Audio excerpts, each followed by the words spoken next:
So old-timer, what was your call sign? Gramps? The question, slick with the unearned confidence of youth, sliced through the reverent silence of the memorial. It was thrown by the tallest of three West Point cadets, his crisp gray dress uniform looking almost painfully new against the somber backdrop of polished black granite. His two companions snickered, their posture a blend of parade ground stiffness and casual arrogance. The old man they addressed didn't turn. He remained a still silhouette against the endless river of names carved into the wall. He was slight of build, wearing a simple windbreaker that had seen better decades and a pair of worn jeans. His hair was thin and white, and his hand, deeply wrinkled and marked with age spots, rested gently on the stone, his index finger tracing the letters of a single name, D-A-N-N-Y. Harold Whitman, 81 years old, had heard worse. He'd heard it screamed in languages he barely understood, whispered by the jungle itself, and echoed in the silence of his own mind for over 50 years. The casual mockery of a boy who had never known a day of true hardship was little more than the buzz of a fly.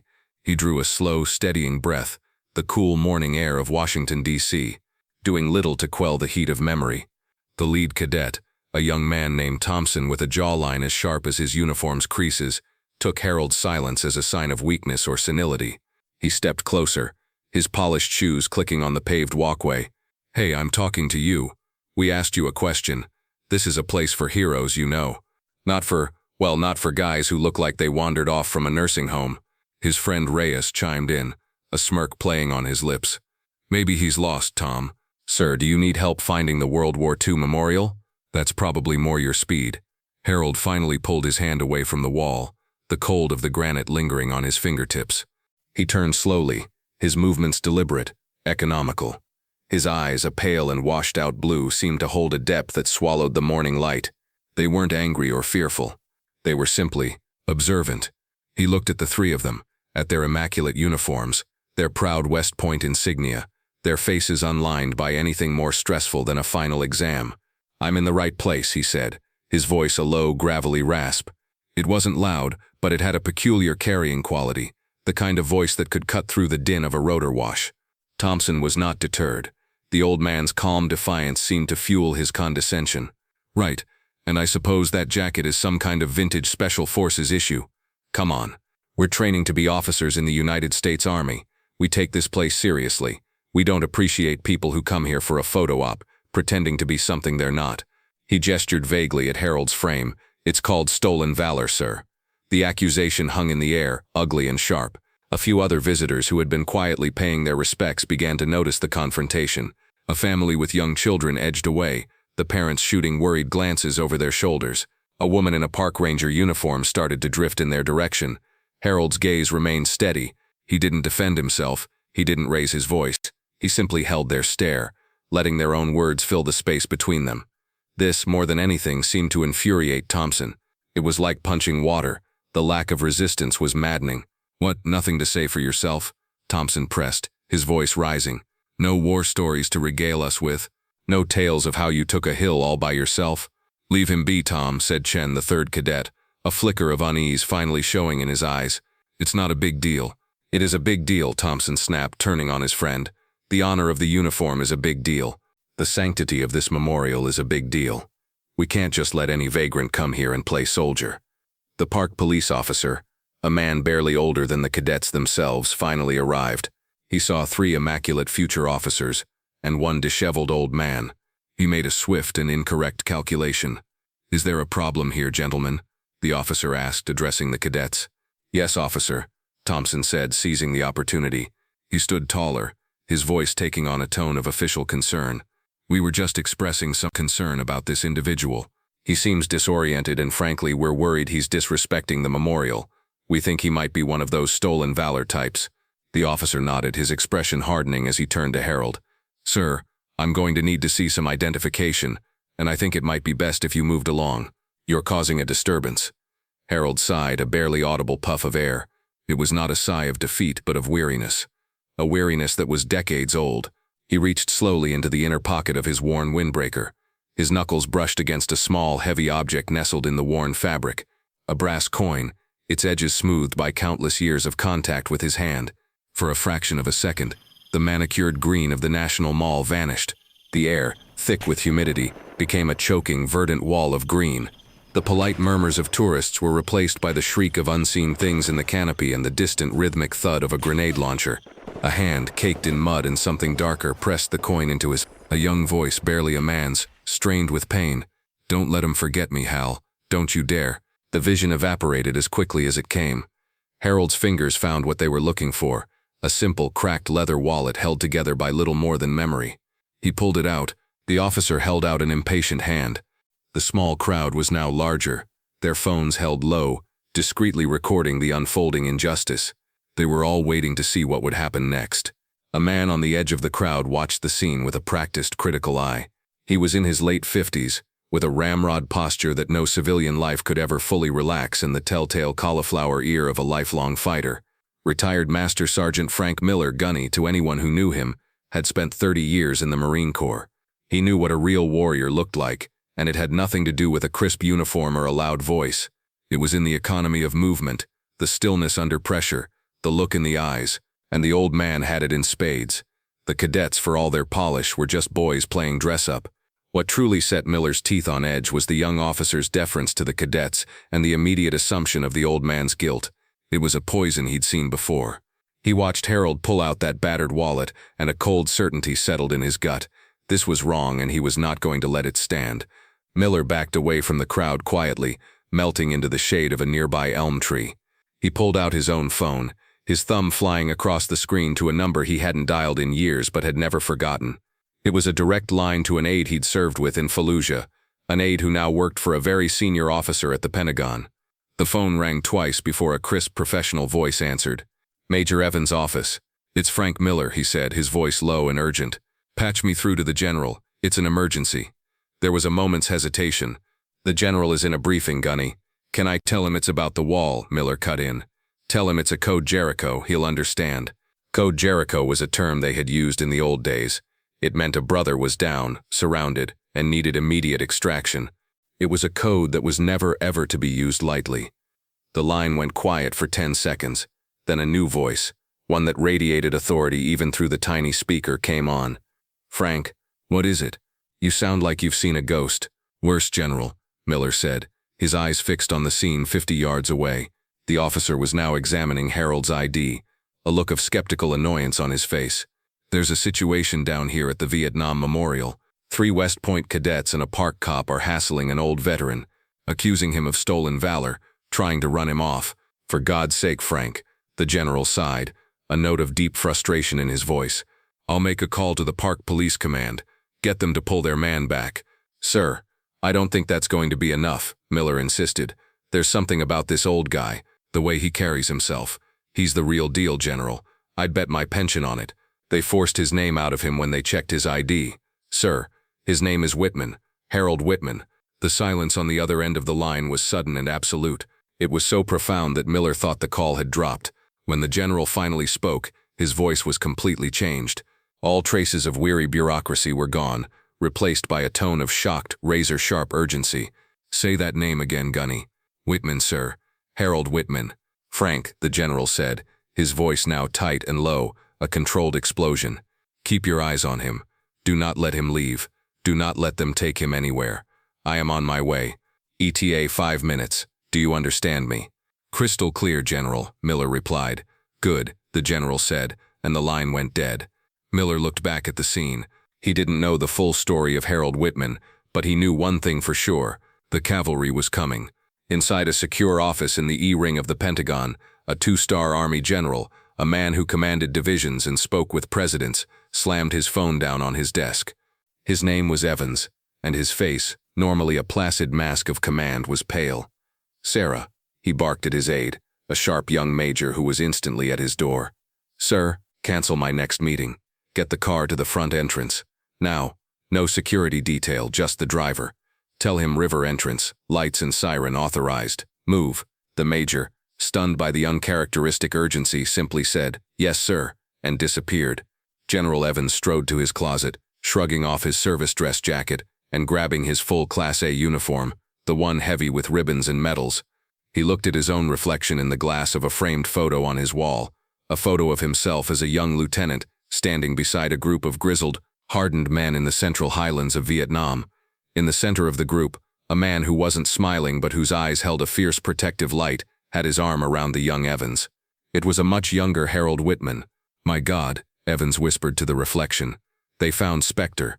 He grabbed his cover and stormed out of the office, his mind racing.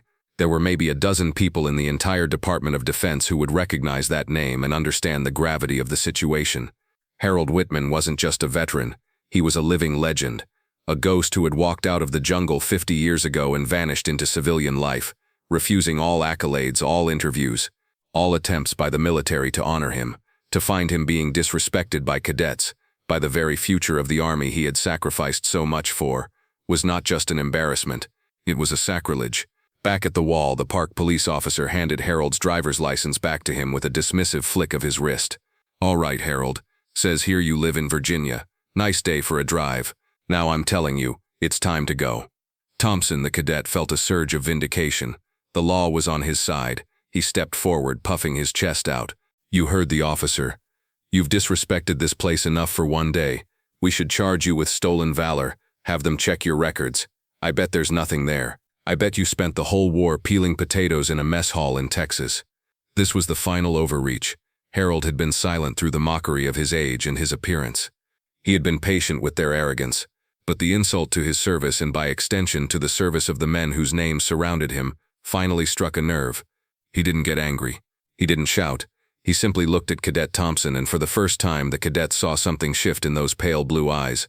The placid grandfatherly calm was gone, replaced by something ancient and hard, something forged in a place of unimaginable violence and loss. It was a look that stripped away Thompson's uniform and his bravado and saw right through to the scared boy beneath. "You have no idea what you're talking about," Harold said, his voice still quiet but now laced with a steel that made all three cadets and the officer take an involuntary step back. "You stand here in your clean, pressed uniform that has never been stained with anything but sweat, and you presume to know me. You stand on ground consecrated by the blood of better men than you'll ever be, and you throw words like honor around as if you understand their weight." Before Thompson could form a retort, a sound cut through the air, a low, insistent siren growing rapidly closer. A black sedan, the kind that ferries important people around the Capitol, screeched to a halt on the service road 100 feet away. The doors opened, and out stepped a man in the immaculate green service uniform of a Major General of the United States Army.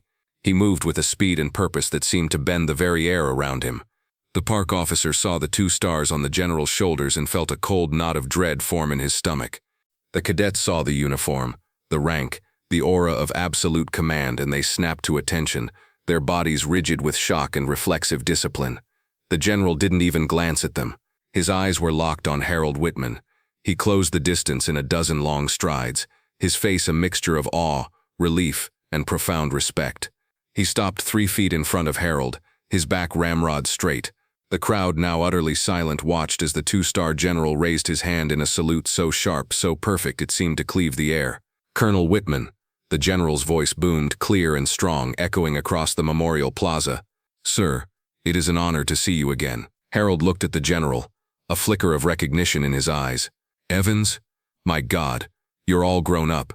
He gave a weary, almost pained half-smile and returned the salute with the casual, familiar gesture of an old soldier. The general dropped his salute and turned to face the 3 petrified cadets and the now trembling park police officer. His eyes were chips of ice. "Do you 3 have any idea who you were speaking to?" he asked, his voice deceptively calm. Thompson, Reyes, and Chen stood frozen, unable to speak. "I asked you a question. Do you know who this is?" Thompson finally found his voice, stammering. "No, General, sir." "No, you do not," General Evans thundered, his voice now resonating with cold fury. "Because men like him are not in your textbooks. They are the stuff of hushed stories told late at night at the Special Forces qualification course. They are legends that you in your pampered ignorance could not possibly comprehend." He turned his body slightly, addressing not just the cadets but the entire assembled crowd. "This is Colonel Harold Whitman, United States Army, retired. He was awarded the Distinguished Service Cross, 3 Silver Stars, 5 Bronze Stars for Valor, and 6 Purple Hearts. He didn't peel potatoes in Texas, cadet. He spent 3 tours in the deadliest parts of Vietnam with the 5th Special Forces Group." The general took a step closer to the cadets, his voice dropping to a low, menacing growl. "You asked for his call sign, a joke to you, a name to toss around. His call sign was Spectre. He was the ghost of the Ashau Valley. For 2 years, the enemy put a bounty on his head so high they could have bought a helicopter with it. They never collected, because every time they thought they had him cornered, he would vanish, leaving nothing but their own dead behind.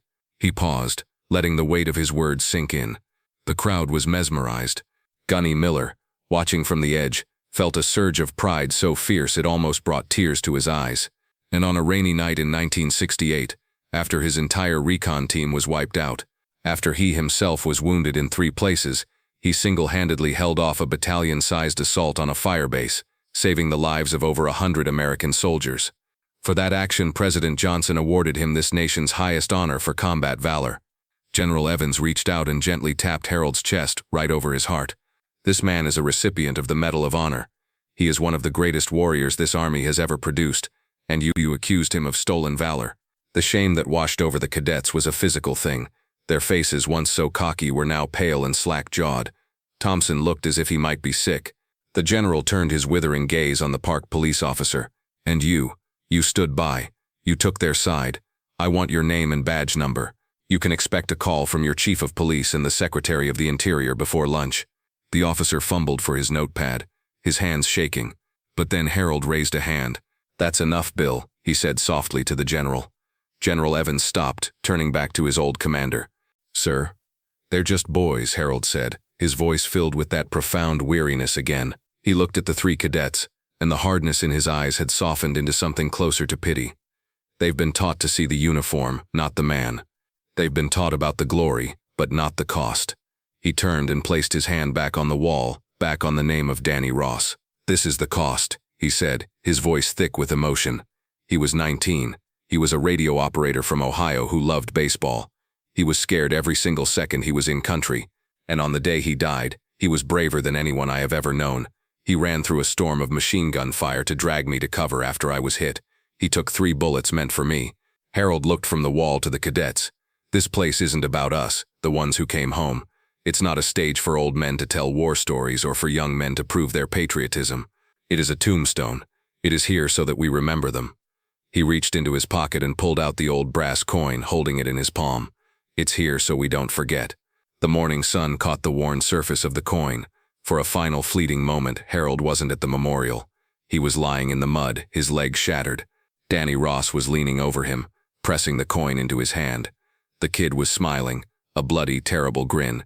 This was my old man's, from the big one. He said it would keep me safe. Guess it's your turn now, Lieutenant. Danny's eyes were bright with fear and a fierce, impossible courage. Make 'em remember us, Spectre. Then the sound of the machine gun had returned, and the light in Danny's eyes went out forever. The fallout from the incident was swift and decisive. General Evans personally escorted the 3 cadets to a waiting car. They were not returning to West Point as conquering heroes of a weekend trip, but as shamed individuals facing a disciplinary board. The story, kept out of the press by the general's influence, became an internal legend at the academy, a cautionary tale of the highest order. A new block of instruction was added to the curriculum for all first-year cadets, a mandatory multi-day seminar on veteran interaction, humility, and the true meaning of service, taught by combat veterans. The young park police officer was reassigned to desk duty pending a full review. 2 days later, a formal handwritten letter of apology from the superintendent of West Point was delivered to Harold Whitman's quiet home in suburban Virginia. Harold asked for no punishment for the boys. He only asked that they be made to understand.